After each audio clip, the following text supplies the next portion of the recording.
मेरा नाम डॉली है। आज मैं आप लोगों को अपनी कहानी सुनाने जा रही हूँ, जिसको सुनकर शायद आपकी भी आंखों में आंसू आ जाएं।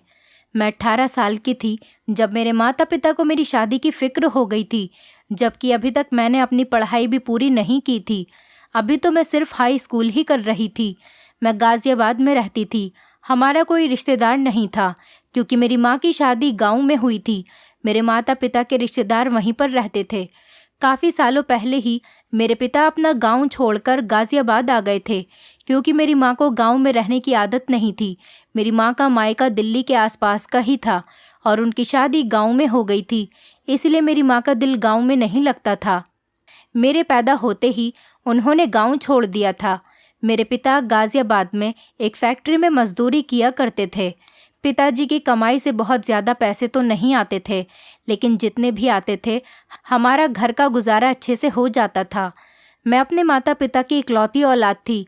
जैसे जैसे मैं बड़ी होने लगी तो मेरी माँ पिताजी से रोज़ कहती कि तुम्हारी फैक्ट्री वाली नौकरी की कमाई से अब घर नहीं चलता, तुम कोई और काम देख लो। तो उस पर मेरे पिताजी कहते कि अब इसके अलावा मुझसे इस उम्र में कुछ नहीं होता। तब जवानी थी और शरीर में जान थी। तब तुम्हारे कहने पर गांव की ज़मीन बेचकर मैं गाज़ियाबाद आकर रहने लगा था। अब गांव भी नहीं जा सकता, वहां पर क्या काम करूंगा। इसी बात को लेकर इन दोनों में हर रोज़ लड़ाई झगड़ा होता रहता था। माँ और पिताजी को इस तरह से लड़ता हुआ देखकर मेरा दिल पढ़ाई से भी हटता जा रहा था। पिताजी के अलावा घर में कोई और कमाने वाला नहीं था।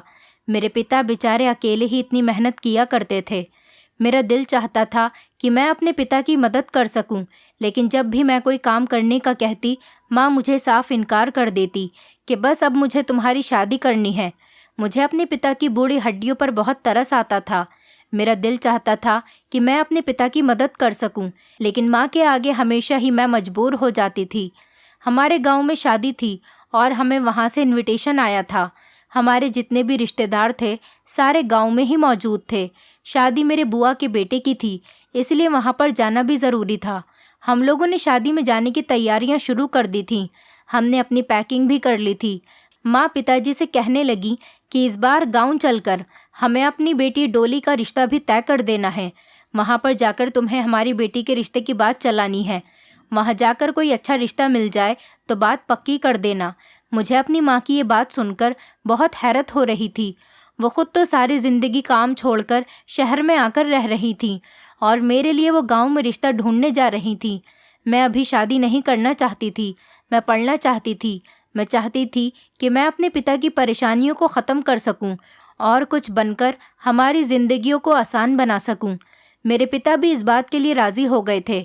मैं शर्म की वजह से पिताजी के सामने तो कुछ नहीं बोल पाई थी, लेकिन पिताजी के जाते ही मैंने माँ को साफ साफ कह दिया कि मैं मर जाऊंगी, लेकिन गांव में शादी नहीं करूंगी और तुम गांव में जाकर मेरे रिश्ते की बिल्कुल भी कोई बात मत करना। ऐसा न हो कि बाद में आपको बेइज्जती का सामना करना पड़े। मैं यहाँ शहर में रहकर पढ़ लिख कर नौकरी करना चाहती हूँ और अपने पिता का सहारा बनना चाहती हूँ। मुझे अभी शादी की कोई जल्दी नहीं थी। 2 दिन बाद जब हम गाँव चले गए तो वहाँ जाने के बाद जब शादी निपट गई तो मेरे पिताजी ने अपने पड़ोस में रहने वाले मेरे पिताजी के दोस्त के बेटे के साथ ही मेरा रिश्ता तय कर दिया और वहाँ सब लोगों को ये खबर दे दी कि उन्होंने रिश्ता पक्का कर दिया है। मैंने लड़के को देखा तक नहीं था। शादी वाले घर में मौजूद औरतें बार बार मुझे देख रही थीं। ये सब मुझे बहुत अजीब लग रहा था और बहुत बुरा भी लग रहा था। फिर एक औरत कहने लगी कि ये मनीष की होने वाली पत्नी है। मुझे कुछ समझ नहीं आ रहा था। मैंने अकेले में अपनी माँ से बात की तो उन्होंने भी कहा कि तुम्हारा रिश्ता पक्का हो गया है, अब ज़्यादा बोलने की कोई ज़रूरत नहीं है। मुझे अपनी माँ की बात पर बहुत ज़्यादा गुस्सा आया था और मैं कमरे में जाकर खूब रोई थी कि मुझे अभी शादी नहीं करनी, लेकिन मेरे माता पिता तो ज़बरदस्ती मेरी शादी करवाना चाह रहे थे। किसी ने मेरी एक न सुनी। गाँव में मेरा बिल्कुल भी दिल नहीं लगता था। मैं जितने भी दिन यहाँ पर रही उदास ही रही थी। अपने पिता के सामने बोलने की तो मेरी हिम्मत ही नहीं थी, इसीलिए ना चाहते हुए भी इस रिश्ते को एक्सेप्ट करना पड़ा था। लेकिन वो लड़का कौन है, कैसा है, ये मेरा जानना इतना ज़रूरी नहीं था, क्योंकि मुझे शादी में कोई इंटरेस्ट नहीं था। मेरे घर वाले ज़बरदस्ती मेरी ये शादी करवा रहे थे। मेरी बुआ के बेटे की शादी ख़त्म हो गई तो हम लोग वापस अपने घर आ गए थे। यहाँ पर हर रोज़ मेरी माँ पिताजी से मेरी शादी के इंतज़ाम के बारे में कहती रहती थी। ये बातें सुनकर मेरे पिता परेशान हो जाते थे और उनके चेहरे पर परेशानी भरे एक्सप्रेशन देखकर मेरा दिल बहुत दुखता था। मेरे पिता गरीब थे और मेहनत मजदूरी करके घर का खर्चा चलाते थे, लेकिन फिर भी ना जाने क्यों उन दोनों को मेरी शादी की इतनी जल्दी आ रही थी। मेरे पिता की कमाई से कुछ भी नहीं जुड़ पा रहा था, तो इसीलिए वो दिन ब दिन और ज़्यादा परेशान रहने लगे थे। एक दिन मेरे पिता ने माँ को बताया कि उनके कुछ दोस्त विदेश पैसे कमाने के लिए जा रहे हैं, क्यों ना मैं भी उनके साथ विदेश चला जाऊं और वहां जाकर मैं तुम लोगों को पैसे भेजता रहूंगा।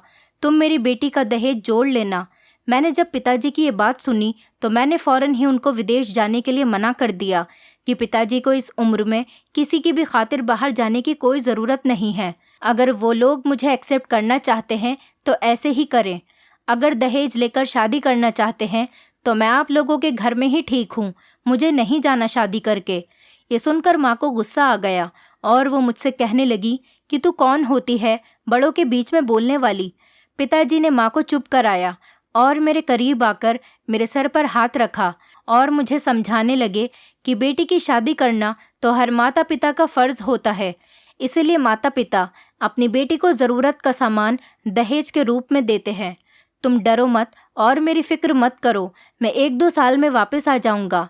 मेरे पिता ने मुझे चुप होने पर मजबूर कर दिया था, लेकिन मेरी माँ को पिताजी के विदेश जाने की बहुत खुशी थी, क्योंकि पिताजी वहाँ से बहुत सारे पैसे भेजने वाले थे।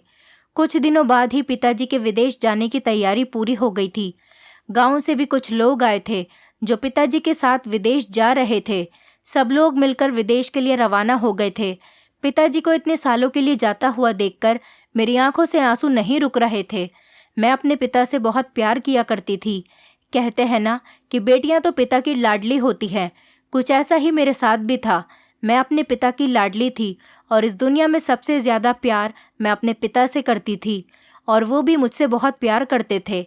लेकिन माँ को तो बस जल्दी थी कि पिताजी को हम किसी तरह से भी परेशान न करें, ताकि वो बेफिक्र होकर यहाँ से जाएं और उनके जाते ही हमारे अच्छे दिन शुरू हो जाएं। आखिरकार मेरी माँ की तमन्ना पूरी हो गई थी। पिताजी हम लोगों से दूर चले गए थे। पिताजी के जाने के बाद मेरी तो जैसे दुनिया ही वीरान हो गई थी। घर की सारी रौनक मेरे पिता से ही थी। मैं बहुत उदास रहने लगी थी। पिताजी के जाते ही माँ ने मेरा कॉलेज जाना भी छुड़वा दिया था और कहती थी कि अब बस बहुत हो गई पढ़ाई, अब तो तुम्हारी शादी की तैयारियां शुरू करना चाहती हूँ। मैं माँ से कहती थी कि माँ, जब तक पिताजी नहीं आ जाते तब तक तो मुझे पढ़ने दो। माँ ने कहा कि तेरे बाप के आने तक कौन रुकेगा, वो जैसे ही पैसे भेजेंगे मैं तेरी शादी की डेट फिक्स कर दूंगी। 2-3 साल तक तो मैं तेरा खर्चा नहीं उठा सकती और ना ही मैं तुझे पढ़ा सकती हूँ। मैं माँ से लड़ने लगती थी कि क्या मतलब है, मेरा खर्चा नहीं उठा सकती। पिताजी के आने तक मैं इस घर से कहीं भी नहीं जाऊंगी। ये मेरे पिता का घर है और किसी के बाप में इतनी हिम्मत नहीं जो मुझे यहाँ से निकाल सके। ये बात सुनकर मेरी माँ को मुझ पर बहुत ज़्यादा गुस्सा आया। उन्होंने मुझे इतना मारा कि 2 दिन तक मेरा शरीर दर्द करता रहा। पिताजी के घर से निकलते ही माँ के तो जैसे पर निकल आए थे। उन्होंने मेरी पढ़ाई भी छुड़वा दी थी और सारे घर का काम मेरे सर पर डाल दिया था। खुद तो बस मोहल्ले के घरों के चक्कर काटती रहती थी, कभी इस घर के तो कभी उस घर के। बस तैयार होकर घर से निकल जाती थी। दोपहर को आकर खाना खा लेती और उसके बाद थोड़ा आराम करने के बाद फिर शाम के टाइम पर पड़ोस के घरों में जाकर बैठ जाया करती थी और मैं सारा सारा दिन घर में अकेलेपन का शिकार होती रहती थी। माँ को घूमने फिरने से ही फुर्सत नहीं थी। घर से लेकर बाहर तक के सारे काम अब मैं करने लगी थी। घर में खाना बनाना और घर में जब खाना बनाने के लिए राशन खत्म हो जाता था उसकी जिम्मेदारी भी मुझ पर ही थी। एक दिन मैं घर का सामान लेने के लिए बाजार जा रही थी। एक लड़के की दुकान हमारे गली के नुक्कड़ पर ही थी। उस दुकान पर लड़का बैठा हुआ था। वो लड़का नज़र भरकर मुझे देख रहा था। जैसे ही मेरी नज़र उस पर पड़ी मैंने देखा कि वो मुझे घूर रहा था। उसके बाद मैं जब मार्केट से वापस आई तो तब भी वो मुझे ही देख रहा था। बड़ी मुश्किल से मैंने उससे अपनी नज़रें चुराईं और अपना सामान लेकर घर वापस लौट आई थी। वो घर तक मुझ पर नज़र रखे हुए था। मैंने फ़ौरन ही अंदर जाकर गेट बंद कर लिया। जब भी मैं घर से निकलती थी वो मुझे अजीब अजीब नज़रों से देख रहा होता था। उसके बारे में मैं अपनी माँ से भी कुछ नहीं कह सकती थी। माँ तो ये बात सुनते ही मेरा जीना दुश्वार कर देती। तंग आकर मैंने घर से बाहर निकलना तक छोड़ दिया था। वो लड़का जब भी मैं घर से बाहर निकलती तो अपनी दुकान पर बैठा हुआ मुझे गौर गौर से देखता था। अब तो आने जाने वाले लोगों को भी शक होने लगा था। एक दिन मैं घर की छत पर खड़ी हुई थी तो उसने मुझे इशारा करते हुए एक कागज़ पर कुछ लिखकर मेरी तरफ फेंक दिया। मैं घबरा गई। मुझे बहुत ज़्यादा डर लग रहा था, लेकिन उस कागज़ को पढ़े बिना मुझे सुकून भी नहीं आ रहा था। मैंने उस कागज़ को उठाकर खोला तो उसने उस कागज़ के थ्रू मुझे प्रपोज़ किया था।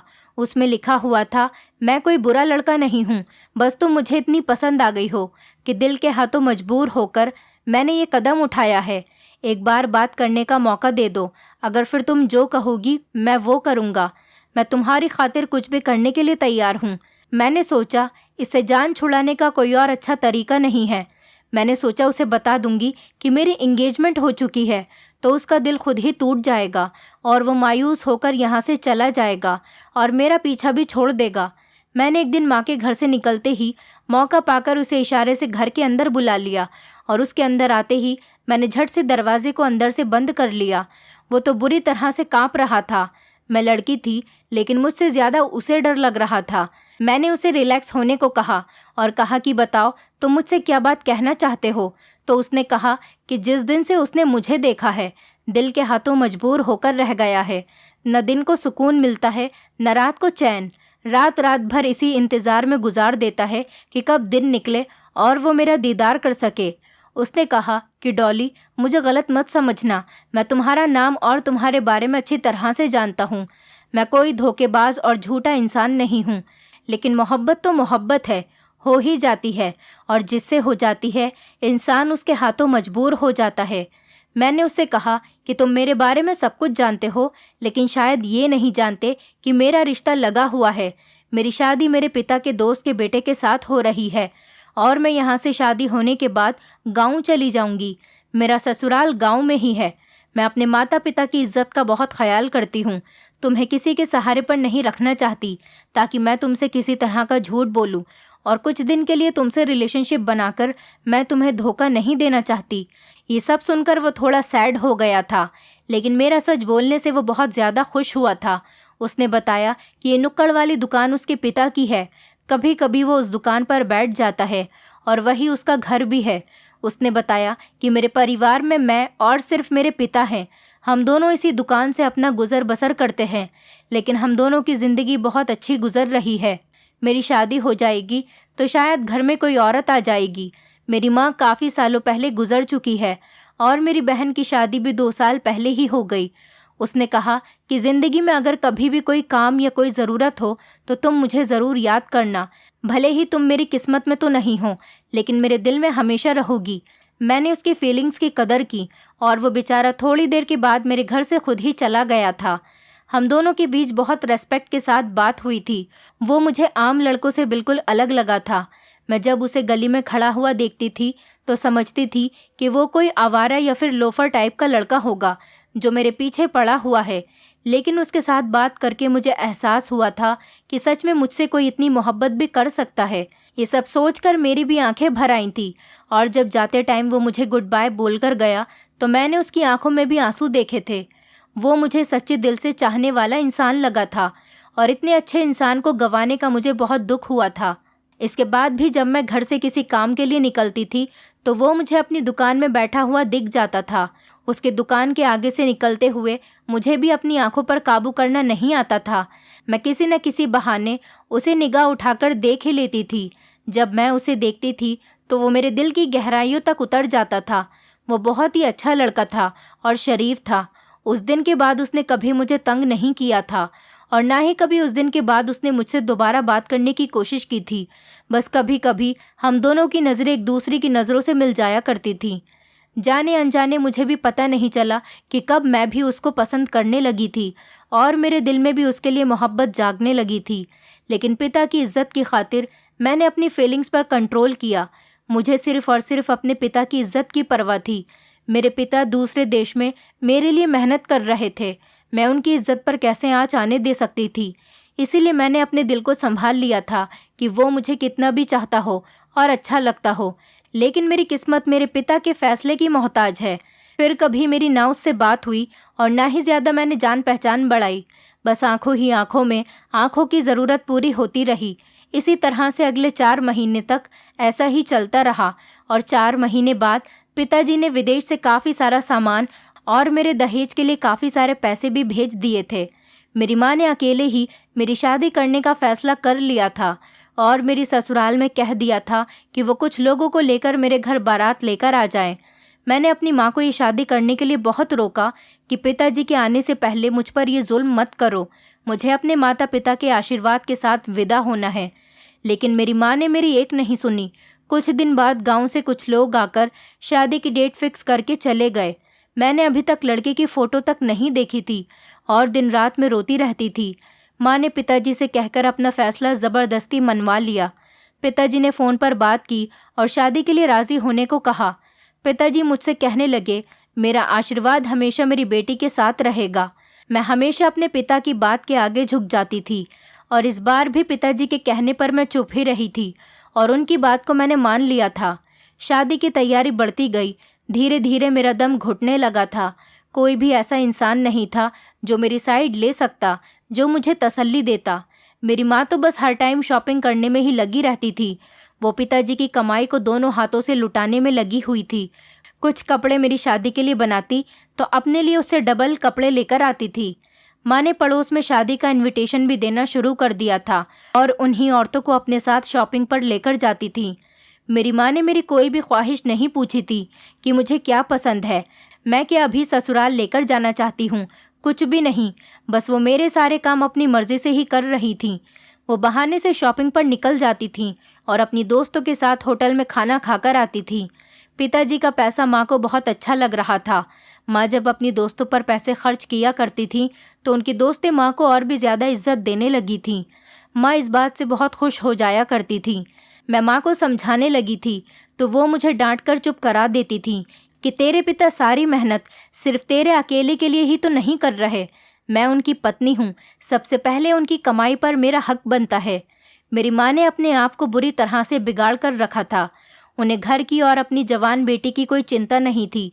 वो पिताजी की कमाई को अपने पास संभाल कर नहीं रख रही थी, बल्कि बेवजह की चीज़ों में उड़ा दिया करती थी।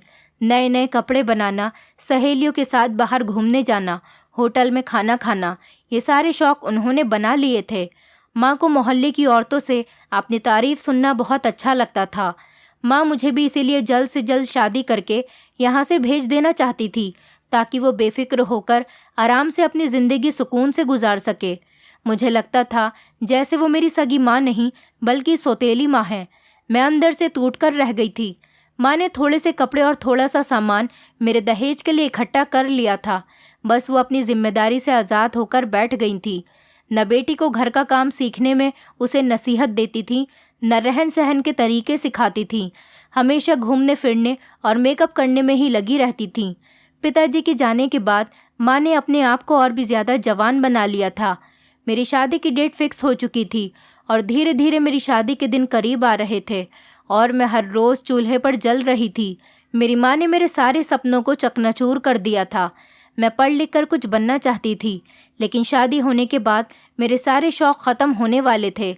मेरी माँ को न मेरे आराम का कुछ ख्याल था, ना ही मेरी शादी की कोई ज़्यादा फिक्र थी। माँ कहती थी कि गांव के लोग ज़्यादा मेकअप वगैरह नहीं जानते, इसलिए तू जैसी है वैसी ही ठीक है, तुझे कुछ भी करने की कोई ज़रूरत नहीं है। वैसे भी तू खूबसूरत है, तेरे पति ने तुझे ऐसे ही पसंद कर लिया है। ये सब सुनकर मेरा दिल टूट जाता था कि जब उनको किसी बात का पता ही नहीं है तो मेरा रिश्ता गांव में क्यों किया था। कभी कभी तो मेरा दिल चाहता था कि मैं रितेश के साथ भाग जाऊं। रितेश जो मुझसे बहुत प्यार करता था, लेकिन पिताजी का ख्याल हर टाइम मुझे रोक लेता था। शादी से पहले मैं आखिरी बार रितेश से मिलकर उसके साथ बातें करके अपने दिल का सारा बोझ उतारना चाहती थी, क्योंकि मुझे लगता था अकेला दुनिया में वही एक ऐसा इंसान है जिसे मेरी परवाह है, जिसके लिए हर चीज़ से बढ़कर सिर्फ मैं हूँ।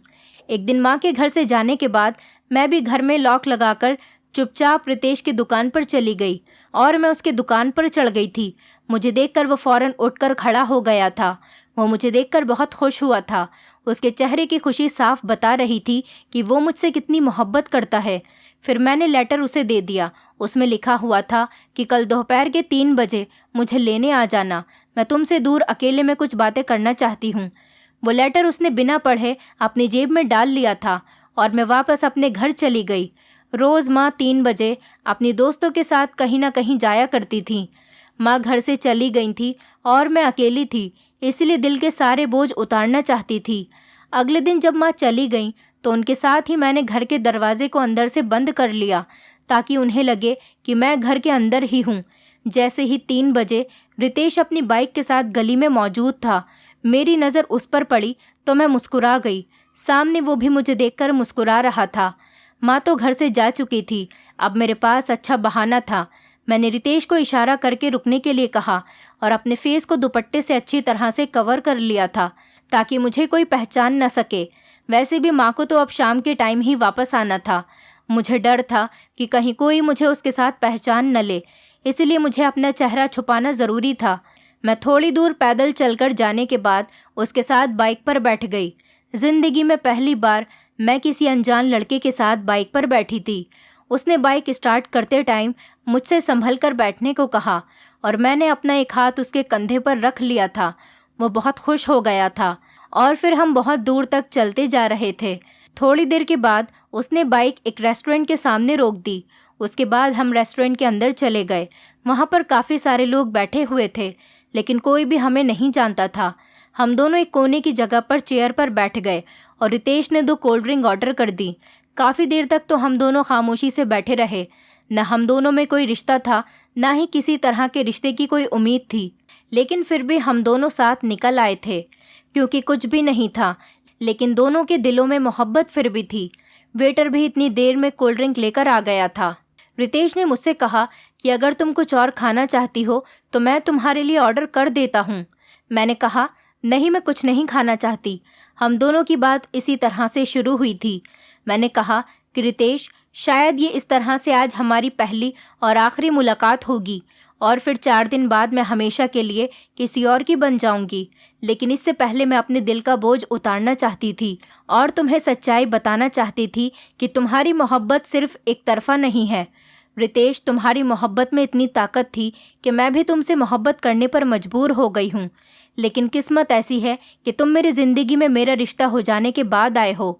अगर तुम पहले आ जाते तो मैं सारी दुनिया से लड़कर भी तुम्हारे अलावा किसी से रिश्ता नहीं जोड़ती, लेकिन अब मैं क्या करूं? मेरे पिताजी मेरी शादी की खातिर दूसरे देश में दिन रात मजदूरी कर रहे हैं। अब मैं कैसे उनकी ये सारी मेहनत बर्बाद करके उनको बेइज्जत कर दूं, क्योंकि वो अपने गांव में ज़बान देकर आए हैं। रितेश, जो मेरी बातें सुनकर बिल्कुल बिखर कर रह गया था, उसे मुझसे मिलकर जितनी खुशी थी और मैंने उसे अपनी मोहब्बत का इजहार किया है, उसे उतना ही ज़्यादा दुख भी हुआ था कि वो मुझे हासिल नहीं कर सकता था। फिर भी वो बेचारा अपने आप को बड़ी मुश्किल से संभाल रहा था और मुझे तसल्ली दे रहा था कि दुनिया में हर कोई अपनी मोहब्बत को हासिल नहीं कर सकता। बस हम दोनों के लिए इतना ही काफ़ी होना चाहिए कि हमने मोहब्बत कर ली।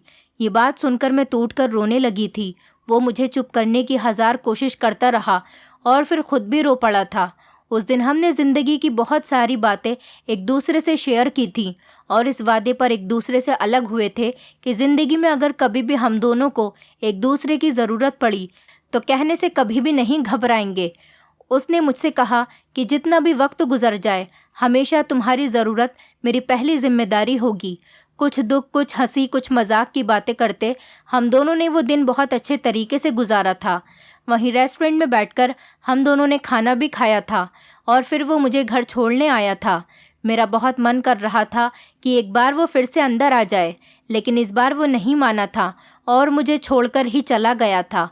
मैं बस आज के दिन की खूबसूरत यादें दिल में लेकर वापस आ गई थी और शादी की तैयारी पूरी हो चुकी थी। देखते ही देखते शादी का दिन भी आ गया था। मेरी बारात आई और मेरी शादी हो गई। मैंने पहली बार अपने होने वाले पति को अपनी शादी वाले दिन देखा था, जो अब मेरा पति बन चुका था। वो कोई ज़्यादा अच्छा नहीं था, बस नॉर्मल सी शक्ल वाला गांव में रहने वाला ही लग रहा था। लेकिन अपने माँ बाप की पसंद के आगे मैंने हार मान ली थी। अब तो मेरी शादी हो चुकी थी। मैं किसी से क्या कह सकती थी? जिस तरह मेरे लिए ये सब नया नया था, इसी तरह वो भी कोई ख़ास मुझ पर ध्यान नहीं दे रहा था। बस दोनों के ही माता पिता का फैसला था जो हम दोनों को मानना पड़ा था। मैं विदा होकर अपने माता पिता का घर छोड़कर चली गई। माँ तो अभी अपने कामों में ही बिजी थी। उन्हें मेरे जाने पर भी कोई ख़ास दुख नहीं हुआ था। पिताजी से मैंने वीडियो कॉल पर बात कर ली थी, वो भी वहाँ पर बहुत रो रहे थे। मैं दूल्हे के साथ गाड़ी में बैठी और सारे रास्ते रोती ही रही थी। उसने मुझे एक शब्द तसल्ली का भी नहीं बोला था। मेरी सास मुझे बार बार चुप कराए जा रही थी। गांव पहुंचकर मैंने अपने पिता के फैसले का मान रखते हुए पत्नी होने के सारे हक निभाए थे। घर और ससुराल के लोगों के साथ अच्छे तरीके से बर्ताव किया था। मुझे ऐसी ज़िंदगी की आदत तो नहीं थी, लेकिन फिर भी खुद को ससुराल वालों की आदत में ढालने की कोशिश कर रही थी। मेरे पति को मुझ में कोई ख़ास इंटरेस्ट नहीं था। मैं भी उसी में खुश थी कि बस वो मुझे इज्जत देता रहे। लेकिन कुछ दिन बाद ही उसकी हकीकत भी खुलकर मेरे सामने आ गई थी। वो रात को काफ़ी टाइम तक लड़कियों के साथ बातें करता रहता था। वो मुझे इतना हक जताने ही नहीं देता था कि उसके साथ लड़ती या उसको इस गलत काम के लिए रोकती। उसे मेरी कोई परवाह ही नहीं थी। बस घर वालों ने ही मुझे घर का हिस्सा बना लिया था। मैं अपने पति की शिकायत सास से करती तो वो मुझे ये कहकर तसल्ली दे देती कि आजकल हर लड़के का यही हाल है, बस तुम इज्जत के साथ इस घर में बनी रहो। वो सारी लड़कियां तो टाइम पास के लिए हैं, असली घर की मालकिन तो तुम ही रहोगी। नई नई शादी है, पुरानी आदत तो धीरे धीरे ही जाएगी। मतलब उसके माता पिता को भी उसकी आदत का पता था। मेरी शादी को 4 महीने हो चुके थे और 4 महीने बाद ही मैं प्रेग्नेंट हो गई थी। सास तो मुझसे बहुत प्यार करती थी और जब से उन्हें पता चला था कि मैं प्रेग्नेंट हूँ, तब से उन्होंने मेरे हर नखरे उठाना शुरू कर दिया था। जब ये बात मेरी माँ को पता चली तो वो भी मुझसे मिलने के लिए मिठाई लेकर मुझे बधाइयाँ देने के लिए आई थी और जाते जाते कहकर गई थी कि डिलीवरी के लिए अगर ये लोग तुमसे मायके आने के लिए कहें तो तुम खुद ही मना कर देना।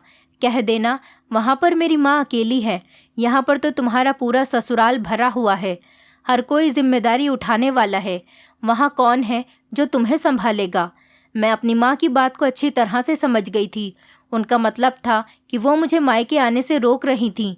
मैं जो शादी के बाद से सब्र के घूंट पी रही थी, ये भी चुपचाप बर्दाश्त कर गई। प्रेगनेंसी के दिनों में मेरे पति ने मुझ पर थोड़ा बहुत ध्यान देना शुरू कर दिया था। वो भी ख्याल रखता था। अब मेरे सामने फ़ोन भी नहीं करता था ताकि मुझे दुख ना पहुँचे। मैं उसकी इसी बात से खुश हो गई थी। महीने गुजरने लगे तो सास बहुत सारी तैयारियां करने लगी थी। फिर मेरी सास ने वही बात कह दी थी जिसका मुझे डर था। मेरी सास ने कहा कि डिलीवरी के लिए हम तुम्हें शहर लेकर चले जाएंगे। तो मुझे अपनी माँ की कही हुई बात याद आ गई थी। मैंने अपनी सास को रोक लिया और उनसे कहा कि गांव की बाकी औरतों की तरह मैं भी घर में ही डिलीवरी करवाना चाहती हूँ। मेरी सास को मेरी इस बात पर बहुत हैरत हुई थी कि मेरी पहली बार डिलीवरी हो रही है, इसीलिए उन्होंने मुझे अस्पताल जाने के लिए कहा था। उन्होंने मुझसे कहा था कि तुम्हें डर तो नहीं लगता। मैंने बस नहीं कहकर बात को ख़त्म कर दिया था। गांव में दाई से ही मेरा बच्चा पैदा हो गया था। मैंने एक प्यारे से बेटे को जन्म दिया था। बच्चे को जन्म देने के कुछ दिन बाद ही मैंने नोटिस किया कि मेरा पति दोबारा से फ़ोन पर बातें करता है, जैसे पहले किया करता था। वो रोज़ रोज़ किसी न किसी से फ़ोन पर बातें करता रहता था। जब मेरा बेटा पैदा हुआ था तो मेरी माँ कुछ दिन के लिए मेरे पास रहने के लिए आ गई थी। मैंने अपनी माँ को जब अपने पति के बारे में बताया तो उन्होंने मुझसे कहा कि तुम्हारा पति बहुत अच्छा इंसान है, उस पर शक मत किया करो और कभी भी इस शक की वजह से लड़कर मेरे घर पर मत आना। मैं तुम्हारी कोई शिकायत नहीं सुनना चाहती। अपना घर बसाओ और अपने परिवार में सुखी रहो। कुछ दिन रहने के बाद माँ ये कहकर चली गई कि मुझे गाँव में रहने की आदत नहीं है। जब मेरा बेटा 6 महीने का हो गया तो मेरी सास ने मुझे दवाइयाँ खिलानी शुरू कर दी ताकि मैं दोबारा से प्रेग्नेंट हो जाऊं। पोता मिल जाने पर मेरी सास बहुत ज़्यादा खुश थी और चाहती थी कि जल्दी से उनको एक और पोता मिल जाए। पहले बच्चे को तो मैं ठीक से नहीं संभाल सकती थी और मैं कुछ ही महीनों बाद फिर से प्रेग्नेंट हो गई। मैं बहुत मुश्किल वक्त से गुजर रही थी। फिर अचानक एक पहाड़ मुझ पर टूट पड़ा जब पता चला कि मेरे पिता की विदेश में मौत हो चुकी है। ये दुख मेरे लिए नाकाबिले बर्दाश्त था। मैं जल्दी से ही अपने थोड़े बहुत कपड़े लेकर अपनी माँ के घर पहुँच गई। मुझे लगा इस टाइम पर मेरी माँ को मेरी ज़रूरत होगी। जब मैं अपने घर पहुँची तो माँ की हालत तो बिल्कुल ठीक थी। अगले दिन विदेश से मेरे पिता की डेड बॉडी आ गई थी। तब मैंने अपनी माँ को रोते हुए देखा था। मुझे भी कोई होश नहीं था। मेरे बेटे को मेरी सास ने ही संभाला हुआ था। 1-2 दिन के लिए वो भी हमारे घर पर ही रुक गई थी। चौथे दिन मेरी सास घर वापस चली गई, 9 महीने के बच्चे के साथ और 3 महीने की प्रेगनेंसी। बड़ा मुश्किल टाइम गुजर रहा था। पिताजी की मौत को 2 महीने हो गए थे, लेकिन मेरा पति मुझे लेने के लिए नहीं आया था। मैं खुद उससे ले जाने को कहती तो वो मुझे मना कर दिया करता था। कहता था कि बच्चे की डिलीवरी तक अपने मायके में ही रह लो। लेकिन इधर मेरी माँ ने मेरा जीना दुश्वार कर रखा था कि अब हमारे यहाँ कोई कमाने वाला नहीं है, अब जल्दी से वापस अपने घर चली जाओ। जैसे तैसे बर्दाश्त करके उन्होंने मेरे 9 महीने घर पर पूरे करवा दिए थे। डिलीवरी का टाइम आया तो दूसरी मेरी बेटी पैदा हुई थी। ससुराल में से कोई भी मेरी बेटी को देखने तक नहीं आया था। मैं 2-2 बच्चों को एक साथ अपना दूध पिलाती थी। इसके अलावा और कोई चारा नहीं था। मेरे बेटे के लिए कोई दूध तक लेकर आने वाला नहीं था। माँ कहती कि इसके पिता से इसका खर्चा मंगवाओ, और मैं अपने पति से कहती तो वो कहता कि अभी यहाँ पर वापस मत आना, बेटे का ख्याल वहीं शहर में रहकर रख लो, कुछ दिन बाद आकर मैं खुद तुम्हें ले जाऊँगा। वो मुझे टालता जा रहा था, लेकिन अब मैं खुद ही अपने दोनों बच्चों को लेकर गाँव चली गई। गाँव जाकर देखा तो ये देखकर हैरान हो गई थी कि मेरे पति ने अपनी गर्लफ्रेंड से शादी कर ली थी और मेरे हाथ में तलाक के पेपर्स थमाकर कह दिया था कि इस घर में तुम्हारे लिए कोई जगह नहीं। मैं अपने दोनों बच्चों को लेकर वापस शहर आ गई थी। अब मेरे पास और कोई चारा ही नहीं बचा था। तलाकशुदा होकर मैं दोबारा अपनी माँ के पास वापस आ गई थी। मेरी माँ ने इधर खूब हंगामा कर दिया कि तेरी ही गलती होगी, तभी तो तेरे पति ने दूसरी शादी कर ली और तुझे अपने पति का घर नहीं छोड़ना चाहिए था और ना ही इधर रहने के लिए आना चाहिए था। जिस पिता की खातिर मैंने ये सब बर्दाश्त किया वो भी जिंदा नहीं रह सके। माँ से तो वैसे भी मुझे कोई उम्मीद नहीं थी। उन्होंने मुझे घर से निकालने की कोशिश की तो मैंने अपने पिता की जायदाद से हिस्सा मांगने की बात कर दी, जिससे मेरी माँ बुरी तरह से डर गई थी। तब जाकर उनकी ज़ुबान बंद हुई थी। मुझे पढ़ाई तक पूरी नहीं करने दी थी। अगर मैं पढ़ी लिखी होती तो कोई जॉब ही कर लेती। अपने बच्चों के सो जाने के बाद मैं नौकरी की तलाश करने के लिए घर से निकल जाती थी। इस तरह से मैंने बहुत सारे धक्के खाए, तब जाकर मुझे नौकरी मिली थी। मुझे एक बड़ी कंपनी में साफ़ सफाई करने की नौकरी मिल गई थी। मुझे यही नौकरी मिल सकती थी क्योंकि मैं इतनी ज़्यादा पढ़ी लिखी नहीं थी कि मुझे कोई अच्छी नौकरी मिल सकती। वहाँ पर नौकरी करते हुए मुझे 3 महीने गुजर गए थे। मैं अपने बच्चों को माँ के हवाले करके आ जाती थी।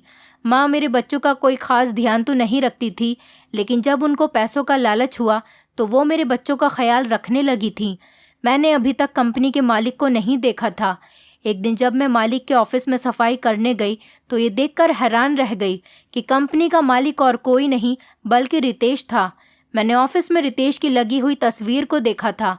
मुझे लगा कि शायद ये तस्वीर किसी ने ऐसे ही लगा दी होगी, लेकिन मुझे वहाँ के लोगों से पता लगा कि यही तो इस कंपनी के मालिक हैं। अब मुझे रितेश से मिलने की बहुत चाहत होने लगी थी क्योंकि मैंने उसे 2 साल बाद फ़ोटो में देखा था। जैसे ही रितेश ऑफिस में आया तो मैं उसके सामने अपनी आंखों में आंसू लिए खड़ी हुई थी। रितेश भी मुझे अपने ऑफिस में देखकर हैरान रह गया था। फिर उसने मुझे अपने ऑफिस में बुलाया और मुझसे पूछा कि तुम यहाँ पर क्या कर रही हो। मैंने उसे बताया कि मैं तुम्हारे ऑफिस में 3 महीने से काम कर रही हूँ। रितेश ने कहा, लेकिन तुम यहाँ पर काम क्यों कर रही हो? मैंने उसको अपनी सारी कहानी बता दी कि शादी के बाद मेरे साथ क्या क्या हुआ था। ये सुनकर रितेश की आंखों में आंसू आ गए। वो मुझसे कहने लगा, मैं पिछले 3 महीने से काम के सिलसिले में शहर से बाहर गया हुआ था। अगर मुझे पता होता तुम मेरे ऑफिस में नौकरानी का काम कर रही हो तो मैं तुम्हें हरगिज़ ये काम करने नहीं देता। हमने तो वादा किया था ना कि हम एक दूसरे के मुश्किल वक्त में एक दूसरे का साथ देंगे। मेरे पिता का सपना था कि मैं अपने पैरों पर खड़ा हो सकूं। तुम्हारी शादी के बाद मेरे पिता की मृत्यु हो गई थी। उसके बाद मैंने अपने पिता के सपने को पूरा करने के लिए जी तोड़ मेहनत की। नौकरी की तलाश के लिए जगह जगह धक्के खाए। मेरी पढ़ाई तो पूरी हो चुकी थी। फिर उसके बाद मेरे मामा ने मेरा बहुत साथ दिया और आज देखो मैं इतना बड़ा बिजनेसमैन बन गया हूँ। मुझे तुम्हारी याद हमेशा आती थी, लेकिन मुझे ये नहीं पता था कि तुम मुझे इस तरह से मिलोगी। अब जब तुम्हारे पति ने तुम्हें तलाक दे दी है और मेरा भी इस दुनिया में कोई नहीं, तुम मेरी मोहब्बत हो, क्या तुम मुझसे शादी करना चाहोगी? मैं तुम्हें और तुम्हारे दोनों बच्चों को बहुत खुश रखूँगा। रितेश की ये बात सुनकर मेरी आंखों में आंसू आ गए थे। मैंने बिना कुछ सोचे समझे रितेश से शादी के लिए हाँ कर दी थी, क्योंकि मैं अब दोबारा से रितेश को खोना नहीं चाहती थी। मैंने अपनी माँ से पूछकर रितेश से शादी कर ली। रितेश एक बहुत अमीर इंसान होने के साथ साथ बहुत अच्छा इंसान भी है। रितेश ने मेरे दोनों बच्चों को एक्सेप्ट कर लिया और आज वो उनको सगे पिता की तरह प्यार करता है। आज मैं अपने पति रितेश के साथ बहुत ज़्यादा खुश हूँ। मेरी शादी के 2 महीने बाद मेरी माँ भी इस दुनिया से चल बसी थी। रितेश ने मेरा बहुत साथ दिया। मैं रितेश से बहुत प्यार करती हूँ। मैं अपनी ज़िंदगी में रितेश और अपने दोनों बच्चों के साथ बहुत ज़्यादा खुश हूँ। दोस्तों, उम्मीद करती हूँ आपको हमारी कहानी पसंद आई होगी।